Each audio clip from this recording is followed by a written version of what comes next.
Hello and welcome to your show. This is Souq Pause, where we talk.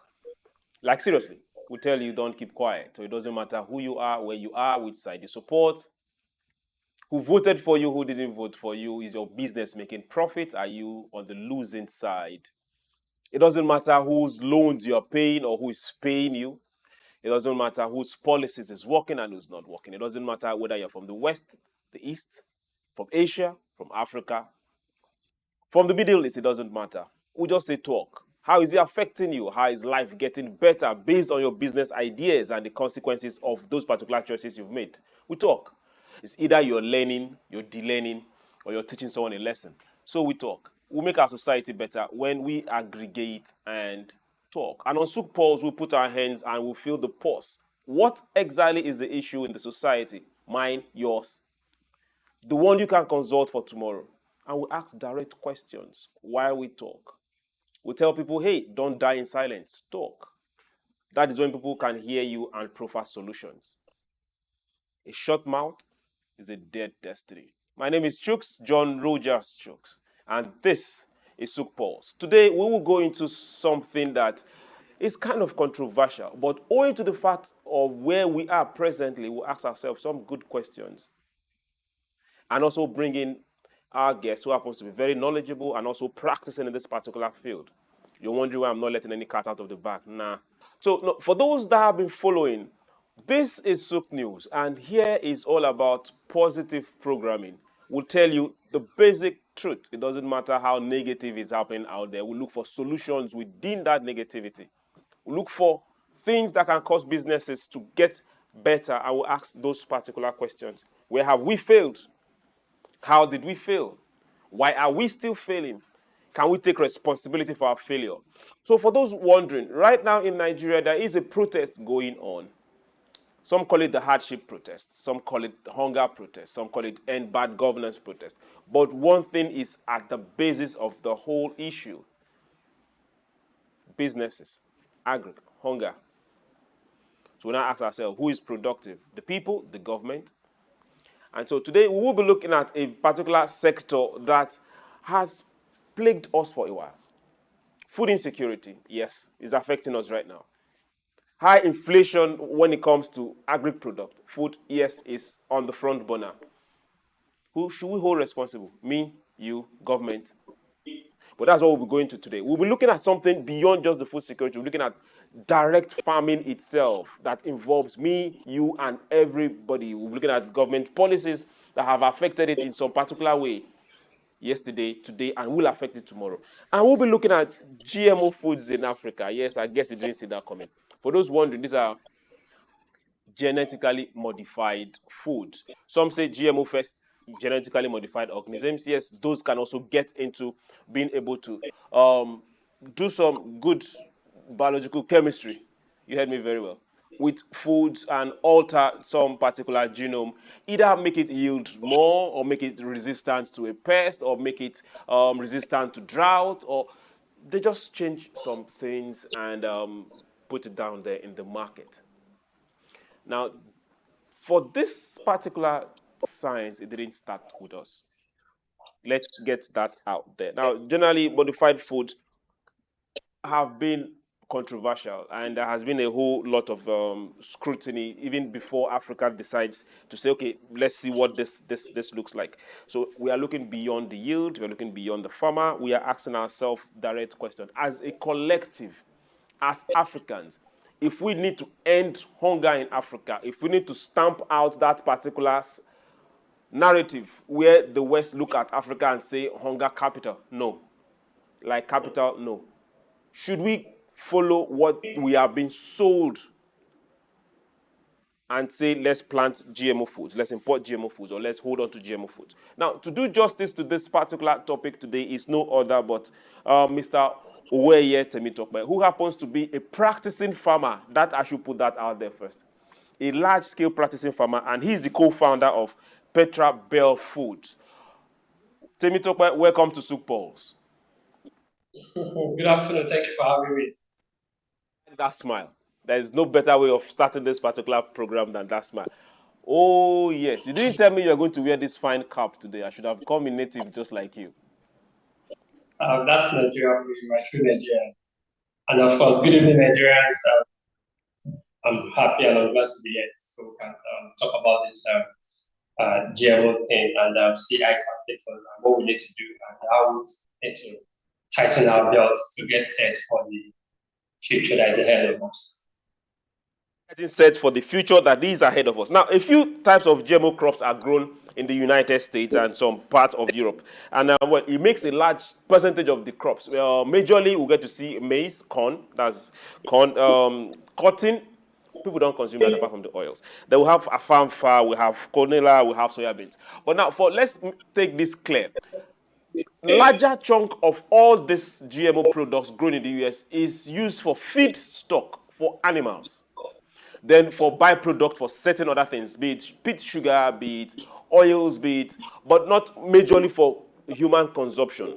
For those that are for human consumption, they insist that they must be labeled. I'm talking about those that live in the US. Now let's get back to us here as it concerns us in Africa. You are a practitioner, you are a farmer, you know what the seed looks like, you know what the soil looks like, you know what rain smells like, you know what the first scent of grass when the rain falls on it smells like. What are the GMO crops, food, seeds that are getting into Africa that people don't know yet? All right. Thank you once again for having me. It's nice talking about this. You know, there's a general saying that says, "He who feeds a belly saves a life." So, and you are a product of what you eat. And the most expensive thing that humans spend money on is actually food. Because that's what gets into our system, you know. And, like the old book says, you get problem from what you consume. You understand? So, putting all this together gives us a balance of what we're talking about and how important it is for us to talk about this particular topic. All right. And of course, we have maize, we have tomato, we have sorghum, we have other like what's called cucumber and the rest of them already in Africa and already in Nigeria. You know, but permit me to analyze why we are here and why we got to this stage in the first place. All right.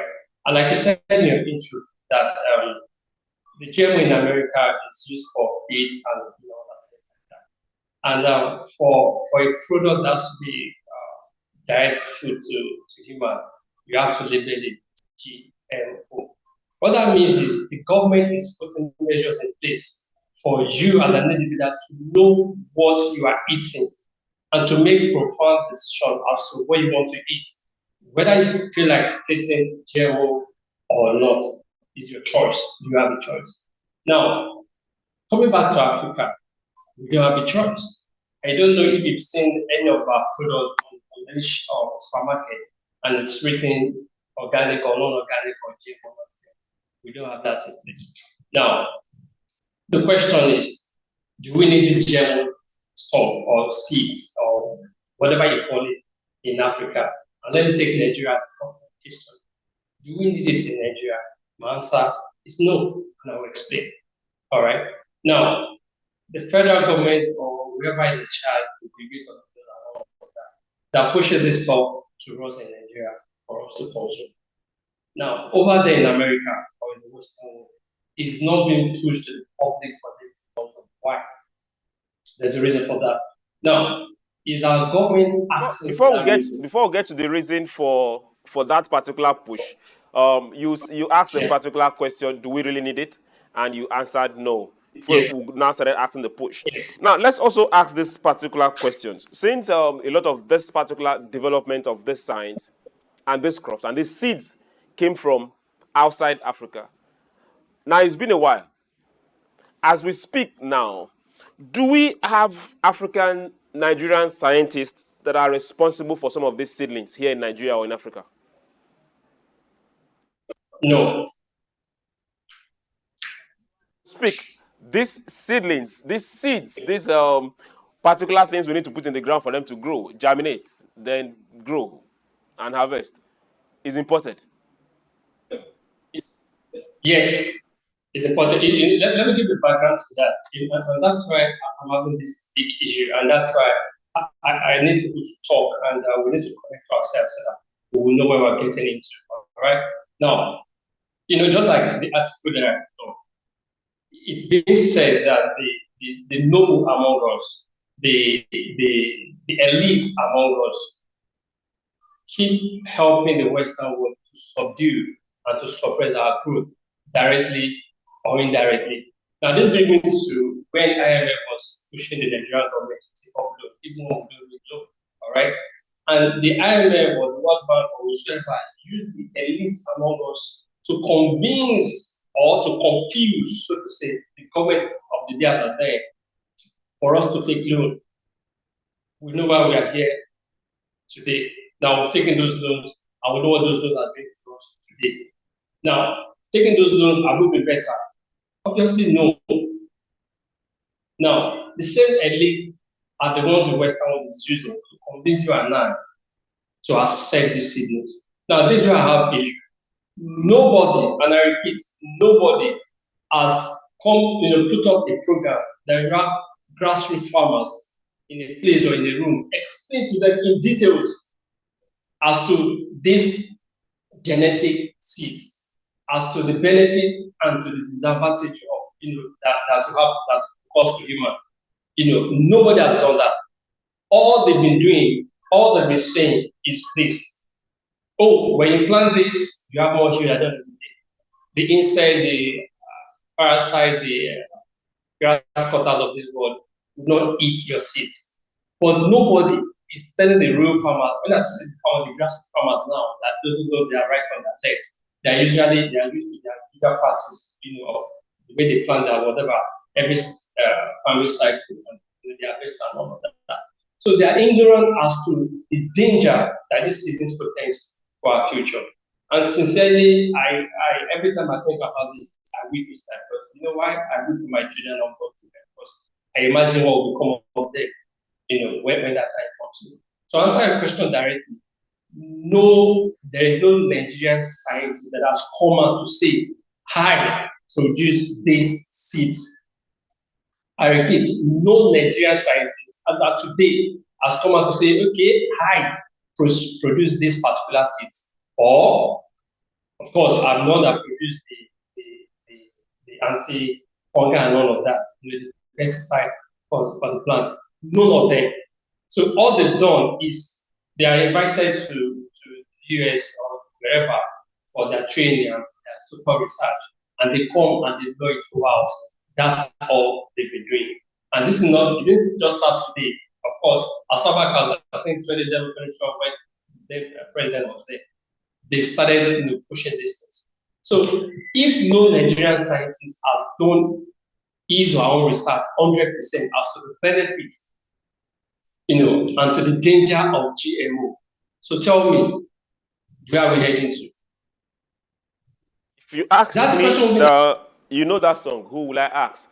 But let's keep it strictly away from the pidgin version of it. Now, if we say that aside the pest resistance, crop yield, additional nutritional value, why is it very controversial in the West? Before we now start asking, we here in Africa, why is it very controversial in the West? EU countries, several of them have strict restrictions on GMO seeds and foods in Europe, especially EU countries.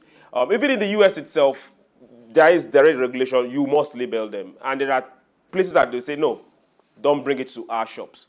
Our chain don't stock this. And it's restricted to animal feeds. Why is it that controversial? Like I said, you have a lot of scientists in the US that have gone out of their way to use their money to make research. Now, they don't rely on this multinational, so to say, to give them money for their research.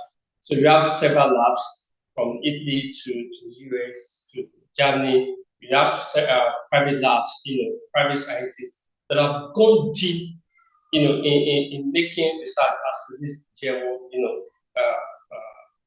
thing or this GMO thing. And they need to break it down stage by stage. And it's been understood that we are going nowhere if we continue to consume this particular thing that we're talking about. Now, they value their lives. They understand that, oh, the more they push this to the public, the more the public consume it directly, the more defect they have in their system, the more health challenges that they have. It will shock you to know the damage that the pesticide that is being used on our farm today. It will shock you to know the danger and the problem they are facing at the moment. And of course, our expertise of their will go further. So because their scientists have been able to prove that this thing is not healthy for us. They've been able to show the logos, the government, the who is who that we don't need this thing, for us to consume. And that's why it's been 100%. I have a couple of products that I bought, and it's been written both GMO. So okay, this is GMO. And okay, this is not GMO. In fact, you have one product in America now saying that they don't have GMO. It's GMO free. Yes, you write GMO free. Why are they writing GMO free? Why is the word free? So that means there's something that is sad about the GMO thing, and that's why they're GMO free. So that you as a consumer, you know what you're consuming, all right? You know what you want to spend your money on, all right? You know what you're getting into. So you don't come back and sue them.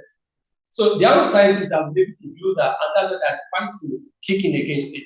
And of course, Africa is anything goes, and that's why you have this foreign element using our oil element to kind of I'm not convinced now to try to confuse us in accepting this GMO. So they've seen it, they've done a lot of research, and it's 100% shown that this thing is not good for us to consume directly, and that's why they're stopping it. In fact, in Russia, you dare not mention anything GMO in Russia. So now let's look at ourselves and ask ourselves some direct factual issues, some direct factual questions. Now, for those within Nigeria, we have very, very fertile mass land from the west to the north, from the east to the south. Now, if it's for that, we have more than enough. If it's for seeds, we have Agric Research Institute scattered across the regions, even those within the higher institutions, which means seedlings should not be a problem. If it's roots they were planting, it should not be a problem. For the tubers, it should not be a problem. Why do we still need to look at GMO seeds when we have improved, better seedlings and stems and tubers coming out from our institutes? Okay, permit me, I'll be getting more emotional now because it has to do with me and it has to do with life. So permit me for that. I'll be getting more emotional. I cannot be professional, but that's just the reality. All right. Okay. Let's take a sense of it. Why are we here? Why do we have this problem at the moment? Why is there hunger in Nigeria at the moment? Why are we having this crisis here and there? Let me give a bit of genesis to all of this, and you can pick up the pieces to understand that really the GMO thing to Nigeria especially is a trap, so to say. Now, ever since the crisis in Libya took place, we understand that there have been movement of arms and armories throughout the west coast and the West Africa region. And we've seen that Nigeria has not stayed. The farmers have been chasing out their farms. And why I'm saying this is emotional for me is because I've been crying now since 2017, 2018, that we should prepare for hunger, that the real hunger is actually ahead of us. And this is not to make anybody scared or whatever. The real hunger is still coming, whether you believe it or not. The real hunger is still coming if the needful is not being done. Now, having chased all these farmers out of their farmland, you put them in IDP camps, you've locked them up for years. They do nothing, they're not farming. Of course. Let me give you a practical example. In 2017 to 2018, we stopped planting beans in Niger State. precisely from Mokwa to Kanji. You have lots of villages and you have lots of vast land. Why? Insecurity. A whole lot of us left their access.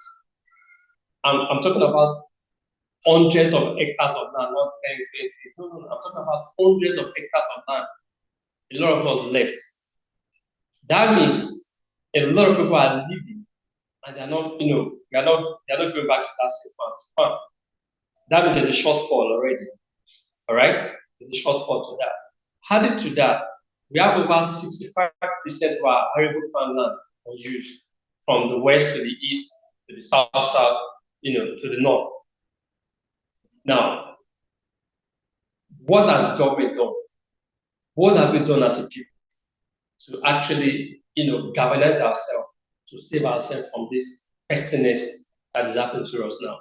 Because when somebody is hungry, you can't actually describe what hunger does.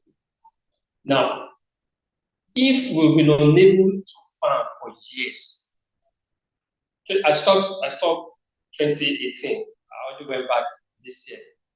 For beans, we'll be having our next harvest by August. And I imagine a lot of people that have left. That means there's no way there will be a shortfall. Our problem is not that we're not farming or we are not ready to farm or we don't have a fertile land. No, our problem is because a lot of people have been chased out of their farm. Simple as ABC. There's no other thing to add to it. And this is where my problem is actually is. We had a seminar last week with the Ministry of Trade and Industry. We're talking about agro export and all of that. And one with professor from Benue State, Professor Simon, and he gave his own background. Actually, he's the president of Yam Farmers Association of Nigeria. And he gave some analysis. And he said, guys, result. Now, let me give you a simple analysis of what has been happening in Nigeria, where food has been cheap in Nigeria. We, the farmers, subsidize food in Nigeria, not the federal government, not the fertilizers, not the seed given to us. And I'll give you a practical example. Now, this is what we do. 2017, 2016, when we're doing our harvest of beans in 2016, what did we say to ourselves? Oh, how much did we sell a bag of beans last year? We did the farmers. 6,000. Let's just add 1,000 naira to it, 76,000 naira. And that is it. We never put into context, our expenses from scratch to finish. We never put pen to paper to calculate how much we spend holistically on a plot of land. We never put pen to paper to calculate our energy that we will expend, to get this product out. No, we don't do that. So what we do is just pick a figure from your head and add 1 naira to it, and we'll sell to the middleman. And of course, we all know the middleman makes the money, not the farmers. And that's why the farmers in the village remains the same. Year in, year out, they remain the same. Probably for those few of us that have other things doing. You understand? And that doesn't really depend on the farm itself. But the real farmers in the village depend on what they do year in, year out. That's why you go back to the village, you see that same farmer cultivate 1 acre last year. He's still getting the same 1 acre this year. Why? He's not getting value for the money. The middleman takes the money. All right? Now, what the GMO seed will do to us is this. For example, the beans that were planted this year was from the leftover of the beans of last year. That's what we have planted this year. We didn't go back to buy seedlings from anybody. Now, what the GMO seed is doing or will do to us is the fact that each of the GMO seed is being patented in Nigeria, that you don't have the right to replant. I repeat, you don't have the right to replant. So when I come to you, for example, Souq TV, to buy a GMO maize, for me to plant this season, I have to come back next season to plant, to buy another set from you to replant. That's the problem. That's one of the problems, aside from the health issues. What will happen at the end of the day is the fact that you have a lot of average farmers being chased out of their farm. Why? They will not be able to afford to buy the seedlings. Just what happened to our petroleum. Hold on to that thought. Hold on to that thought, please. Let's process it a bit, because what you just said now is hitting some chords that is ringing a whole lot of bell. If we say that the seedlings or the seeds that you plant from the GMO, let's say for beans or for maize, and if you plant them this season and harvest, you can't replant. If the science is you can't replant, which means you have to go back to the source, get another seed, then plant. Is that not breeding direct dependency of where the seed is coming from?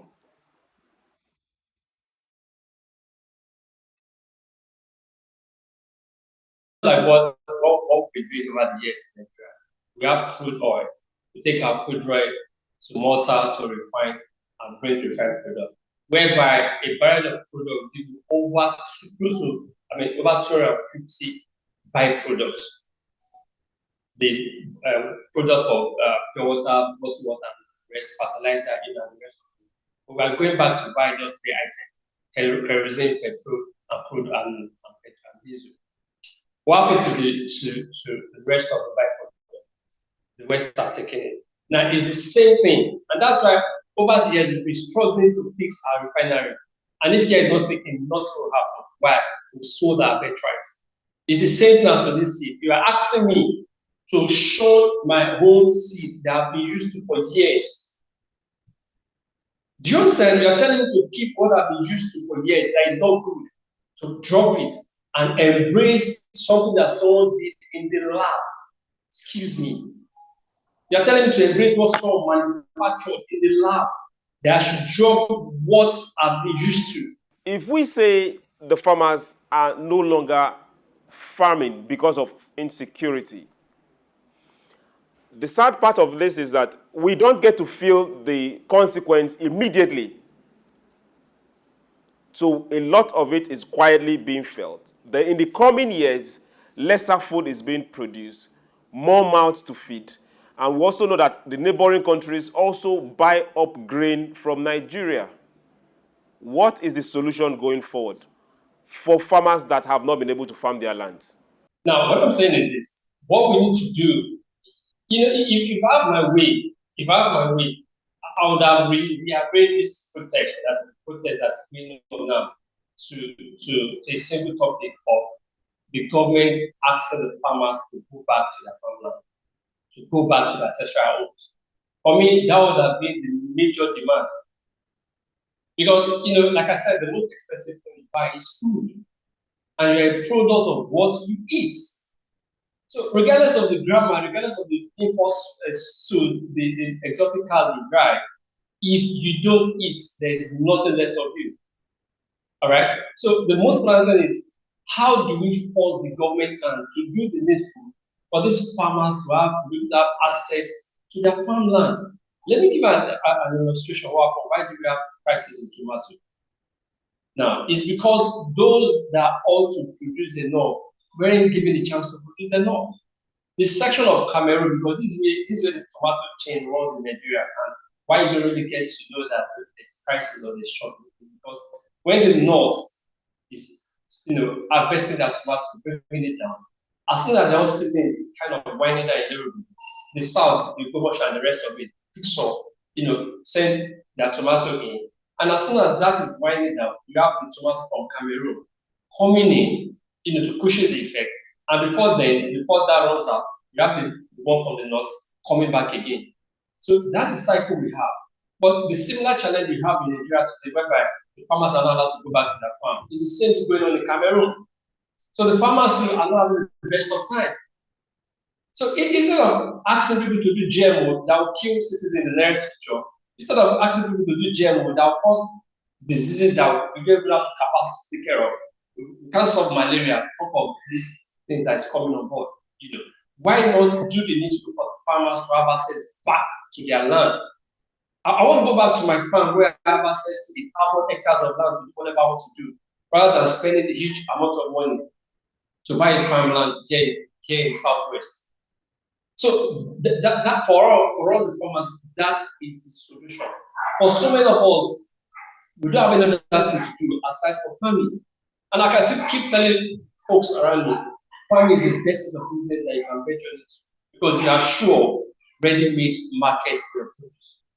So what the government needs to do, rather than spreading this falsehood, spreading these videos and all of that, is for them to give the farmer a chance. back to their farmland, for them to start doing the best things that they know what they'll be doing. And we'll continue on those road to subsidize food for Nigerians. It's as simple as ABC. How many fertilizers did get to the grassroots farmers?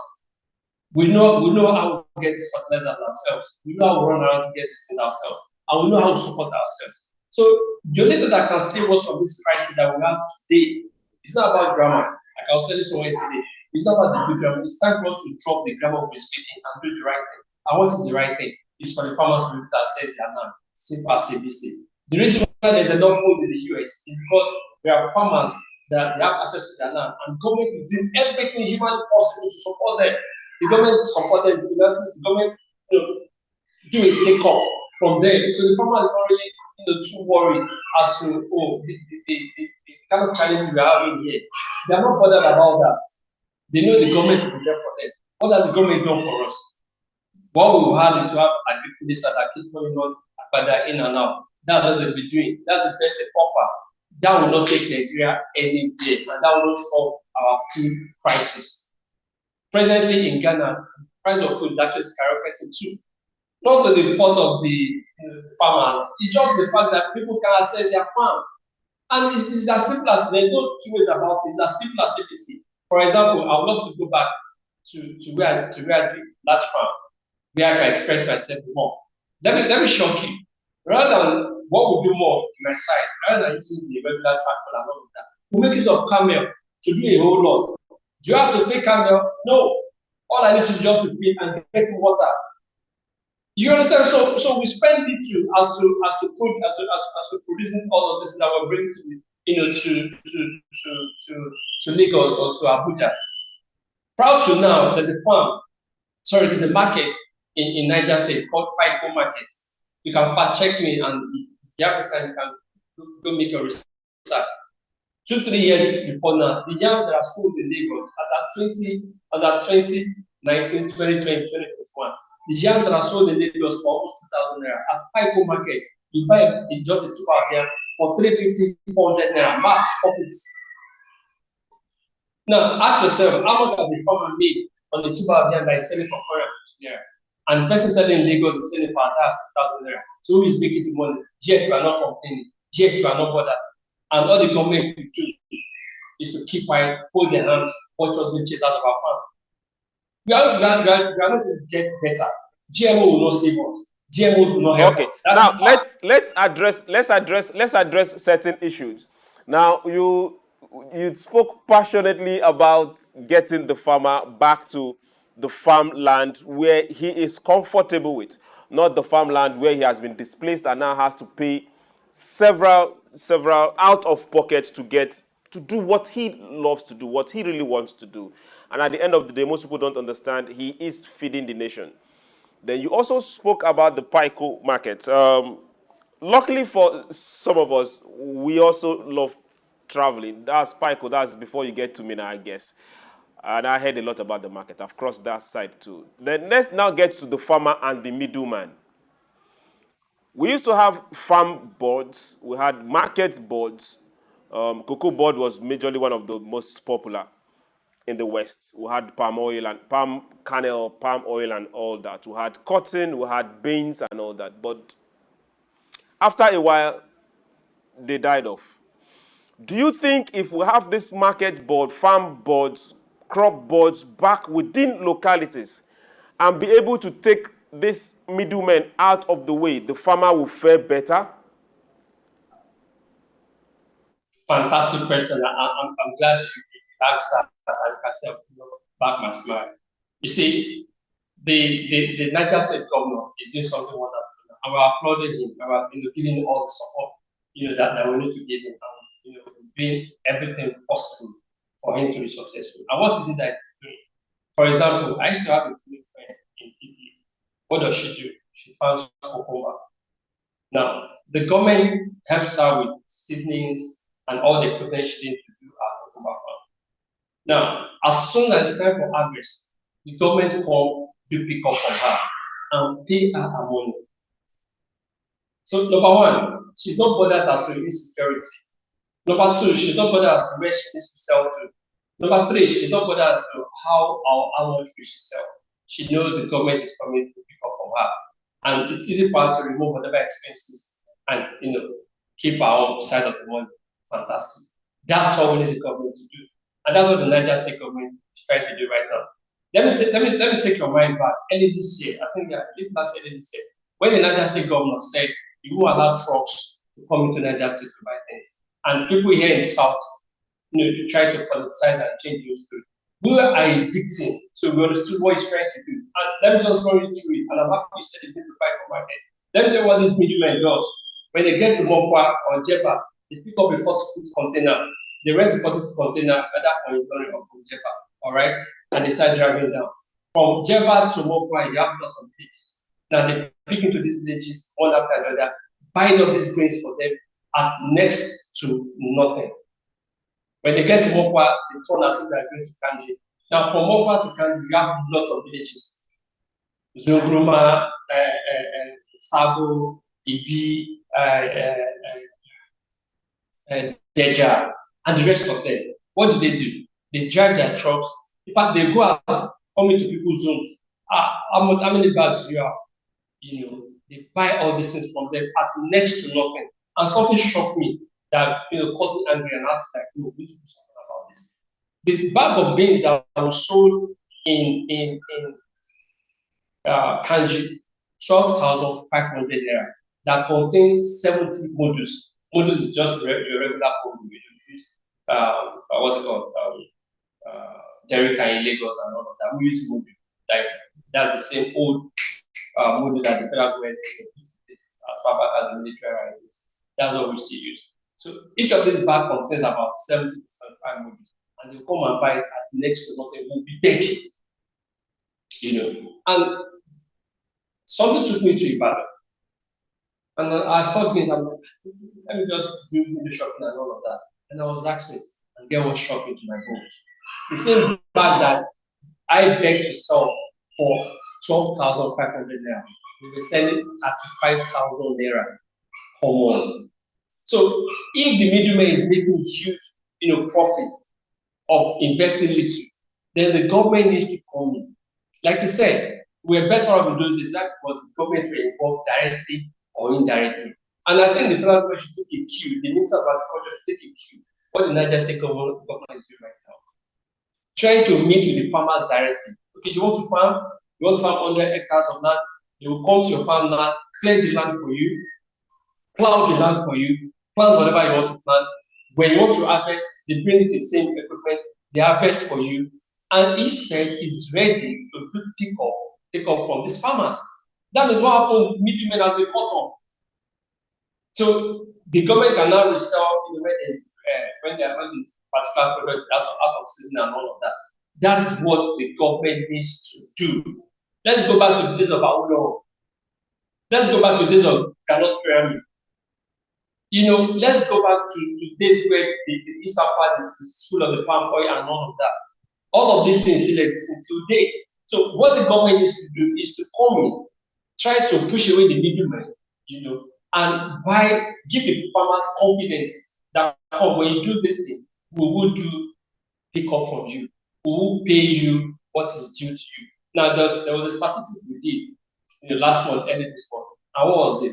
We're like, okay, if currently in the market today, yam is being sold 7,500. That was my last check in Lagos. Now, all I've spent to end of yam presently, that yam cost 700 naira in the village. Now, if I've done that, and the government is saying, okay, I'm ready to do a pickup from you for 2,500 naira. Believe you me, an average farmer is okay. With that, it's easy for the government to control the price. Okay, let's go this way. Let's go this way. Our time is telling us it's time to run. I'm looking at the bell right now. Okay, now let's go this way. If we happen to be on a panel and have a seat on the table, and we have to formulate some policy that have to do with GMO food seeds coming into Nigeria and in general Africa, what side will you sit on, and what kind of policies will you formulate as it concerns GMO seeds and foods coming into Africa? Of course, you already my answer. Yeah, I'll be on the side of it's a no for me. It's you see, it's damaging. There's a particular scientist in the UK right now.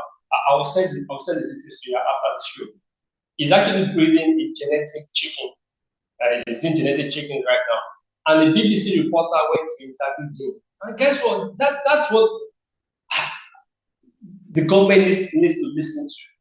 Now, after she's done interviewing him, she asked the question. She said, "Oh, very soon we'll see these chickens in supermarket in the UK." And guess what the professor said? He said, "Capital no." Guess what? He said these chickens will be sold in Nigeria. That is meant for the Nigerian consumers. Why is that? Why is it not meant for the UK consumers? Why is it meant for just Nigerian consumers? So it's our system that can eat and accommodate anything. So what it means is whatever it is that is being useless to them is being thrown at us to accept. And that's why Nigeria has been going down the drain for years. This problem doesn't start today. It's been there. And if care is not taken, it will continue to go down. Because the way to a man's heart is through what he eats, is his belly. So there's nothing you can do without food. So for me, GMO is no, no, no. And till date, I don't know if you have any, no Nigerian scientist has come out to say, I've verified AYZ, and this is my own report. NAFDAC have said it, that GMO is not, to them, is not good, it's not okay for Nigerians to consume. So why are they pushing us to consume it? Why are they asking us to eat it? For example, I have a product here. Let me cover the name. Look at what is written here. GMO free, non-GMO. Why is this? So that because without this non-GMO, this product will not send to the US. This is a US product. It's written non-GMO. There's a reason for that. So if they are writing this on their own product, why are they asking us to accept it? So obviously, I'm going to decide of no. And with all the scientists I've spoken to, with all the stakeholders in the farming sector in Nigeria that I've spoken to, GMO is no, no, no. Let me shock you. There's a village right now. You've shocked me. You've shocked me severally. If you shock me one more time, I want to get back home in one piece. This one is serious, and that's why I'm angry. There's a particular village in Benue State, and I can give you this for you to fact check so that you can prove me right or wrong. The insecticide used to check to keep pests on their corn. This happened about last month. When the rain fell, the rain, actually washed down the insecticide on the farm and straight to a particular stream where a particular village gets their drinking water from. All of a sudden, people began to drop their one after the other. I can give you names. As at today, as at the last time I was speaking with Professor Simon, he said 130 people have died already. Now, this is just the pesticide used on the farm. Now, you're not telling me a seed that contains the pesticide itself is good for me to consume. Come on! We are complaining that the seed is not good. And guess what? It will be worse for Nigeria because 2 years ago, the European Union used our beans to come into their country. Why? Because it has pesticides on it that's not allowed in their country. So what happens at the end of the day is we will not be able to export any of our product out there. They will be exporting there because our people have been prepared to buy product from there. What happens to Nigerian farmers? We won't go down the drain. Thank you.